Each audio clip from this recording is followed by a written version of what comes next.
নমস্কার বন্ধুরা, welcome to আরকে sports. আশা করি তোমরা সবাই সুস্থ ও ভালো আছো। তো এই ভিডিওতে কিন্তু দারুণ একটা খুশির খবর শেয়ার করতে চলেছি। ফাইনালি মোহনবাগান দল তাদের নতুন বিদেশি সাইনিং নিয়ে কিন্তু বড়সড় অ্যানাউন্সমেন্ট করে দিল। সকালের একটি ভিডিওতে বলেছিলাম যে এই মাসের মধ্যেই নতুন বিদেশি সাইনিংগুলো নিয়ে অ্যানাউন্সমেন্ট কমপ্লিট করে দেবে মোহনবাগান দল। আর আজকে সকালের ভিডিওর পর কিছুক্ষণ আগেই কিন্তু একটা বিদেশি ডিফেন্ডারকে সই করিয়ে নিয়েছে, আর সেটার অফিসিয়াল অ্যানাউন্সমেন্টও কিন্তু করে দিয়েছে। 33 বছর বয়সী স্কটল্যান্ডের সেন্টার ব্যাক পজিশনের প্লেয়ার ডিফেন্ডার টম অ্যালড্রেটের নাম কিন্তু ঘোষণা করলো মোহনবাগান দল। 2,80,00,000 টাকা মতো মার্কেট ভ্যালু রয়েছে এই যে ফুটবলারটি কিন্তু লাস্ট তিনি খেলছিলেন বেসব্রোন রোর মানে এ লিগে খেলছিলেন। তো সেখান থেকে এবার মোহনবাগান দলের জার্সি গায়ে তাকে খেলতে দেখা যাবে।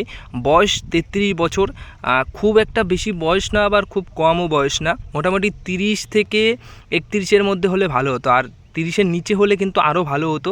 বাট ঠিক আছে, ঠিকঠাক একটা সাইনিং কিন্তু মোহনবাগান দল করেছে। এখন দেখার এটাই যে হেক্টর ইউস্টের মতো এই ফুটবলারটি হেক্টর ইউস্টের রিপ্লেসমেন্ট হিসেবে কতটা ভরসাযোগ্য পারফরমেন্স করতে পারে মোহনবাগান দলের জন্য।